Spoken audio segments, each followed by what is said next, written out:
Hi, welcome to CPT Basics. The purpose of this video is to get us familiar with how to read and use our coding manuals. Let's start by opening the cover of our CPT book. You will notice on the inside of the front cover is a quick reference guide to modifiers. The full and complete description of these modifiers will be in Appendix A in the back of your book. Now, one of the things I love about the CPT book is that it comes with pre-printed tabs. So all we have to do is pull them off and put them on the appropriate location or section of our CPT book. Now, as with all reference manuals, we've got to get familiar with them. So let's turn the pages. You'll see here the first page says place of service. The place of service is a code that goes on your claim form that indicates the location or place of service where the doctor provided that procedure. For example, if you're billing for a patient that came into the doctor's office, then we would use place of service code 11 on line 24 of our claim form. As we continue to turn the pages, I want you to locate the introduction page. The introduction page is very important. It gives us an overview of everything about the CPT book. So there's nothing that has to be memorized. This is our friend. We just need to know where to go when we have a question. Now, within this introduction page, aka section, is a very important element called the format of the terminology. This is crucial to understanding how to read and use this book, especially with the code descriptions. The book uses codes formatted or referred to as standalone and indented codes. A standalone code has its full and complete description. An indented code is just that. The description is indented underneath the standalone code. So as you can see here, the code 25100 is arthrotomy of the wrist joint with biopsy. And the code below it, 25106, all it says is with synovectomy. But notice how the word with is indented or tabbed over from the standalone code above it. Now, the crucial portion of the standalone code is the semicolon, that dot and comma that sits between the word joint and with. So if I were to put 25106 on my computer screen or on the claim form and we're transmitting it to an insurance company, the description will be arthrotomy wrist joint with synovectomy. The CPT book uses this standalone and indented code format simply to conserve space in the book. So not every code has its full and complete description. I really don't think I want another book as thick as my ICD-10 book. So this is a crucial element.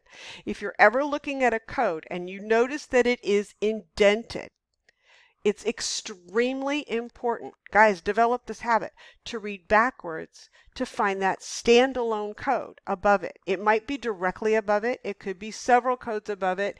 It might be on the previous column or the previous page. But it's important to train our eye how to read this book. Now, moving forward, as we turn some more pages, there's some more really awesome information. Here we have the illustrated anatomical and procedural review. Coding is about two elements: understanding terminology and following the guidelines. Looky here. We've got suffixes and prefixes all placed right here. So if you forget what ectomy means, come right here. You've got it. You can add to this. This is your tool book. Write in it, highlight it, tab it. Make it your tool book. As we continue on, you will see we will start to get to the various sections of the CPT book. The first section is evaluation and management. Every section will have a page or pages like this. This is called the table of contents. Now, this isn't where we begin the search for a code. We must do that in the back of our book.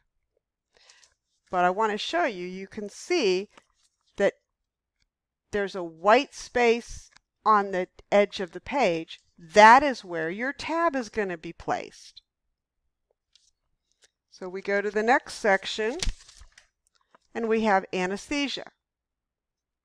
Now, if it's helpful, you can put the numbers, there's a code range on every single page that says exactly what section you're in and what the code range is.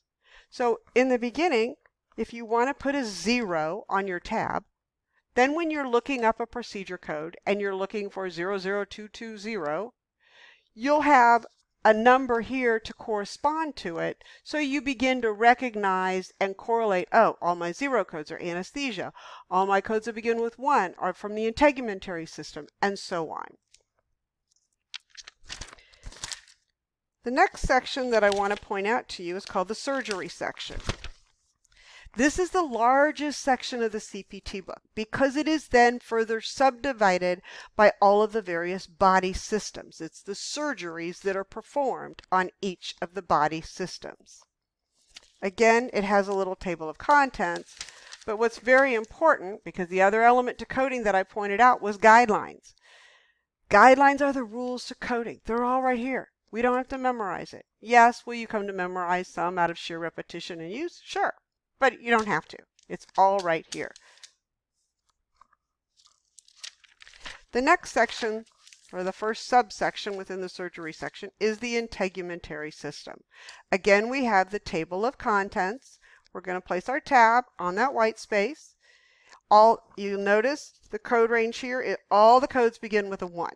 So you can put a 1 on the outer edge of this tab if you so choose. Remember, this is your toolbook. You treat it how you want to do it. You've got to make it work for you.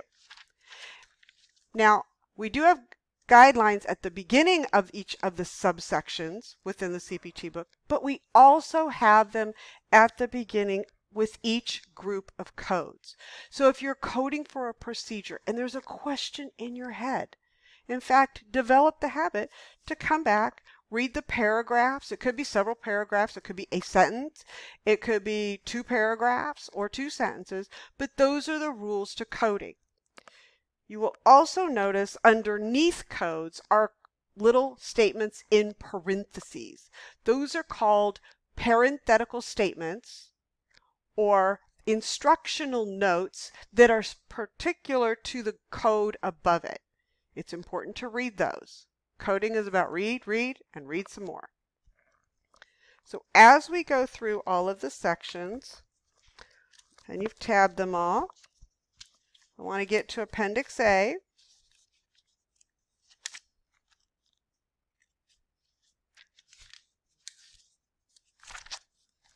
This is where we have the complete descriptions of each of the modifiers.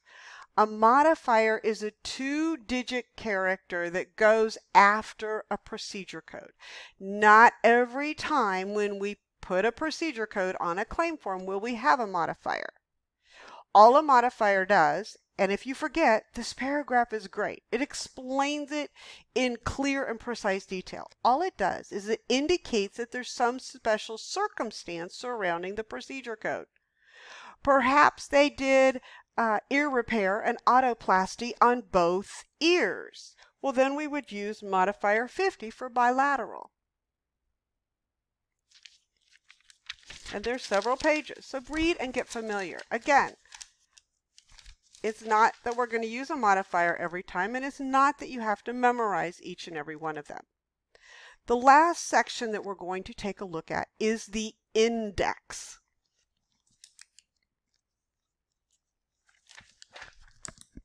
The index is where we begin the hunt for our procedure codes. Now I want to point out to you a very important section that is very helpful to me when I'm trying to figure out how am I going to find diagnostic arthroscopy of the knee in the CPT book here in the index.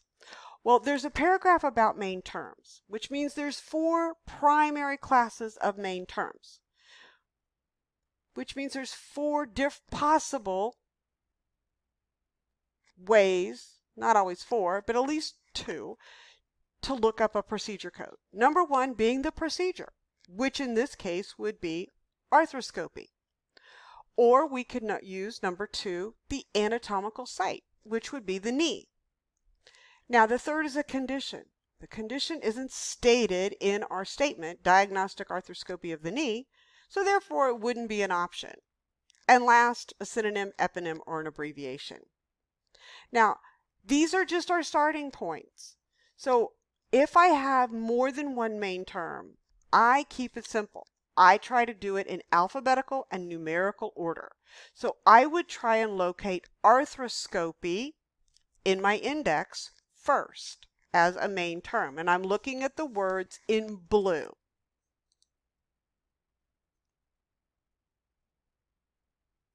So I went through my alphabet and I found arthroscopy in blue. Now I'm reading my subterms in black below. And I see there's diagnostic and I have surgical. There's 2 types of arthroscopy. This happened to be a diagnostic arthroscopy, and then I found knee. I read across and I found the code 29870. Now this is not where I stop. I absolutely always must go locate the code in the front of the book in all these sections that we subdivided. Because the index may give you 1 code, it may give you 2 codes, it may give you 3, it may give you a whole range of codes. This is just our starting point. Never, ever, never, ever code from the index. So now we are going to go locate that code. And I know because it begins with a 2, that's going to fall in the musculoskeletal section of my CPT book. Now I want to point out something. You will notice in the upper corners of the book is the code range for those codes on that page, which saves us from having to read down every single page. Take advantage. Again, this is your toolbook. Get familiar with it. Make it your friend. So as I come down, I found my code 29870. I read the description. It matched what I was looking for, and now I'm done. That's the basics to coding. Sometimes we pick out that main term quickly, and sometimes we do a little bit of hunting. That's just the nature of coding. Thank you for listening, and happy coding.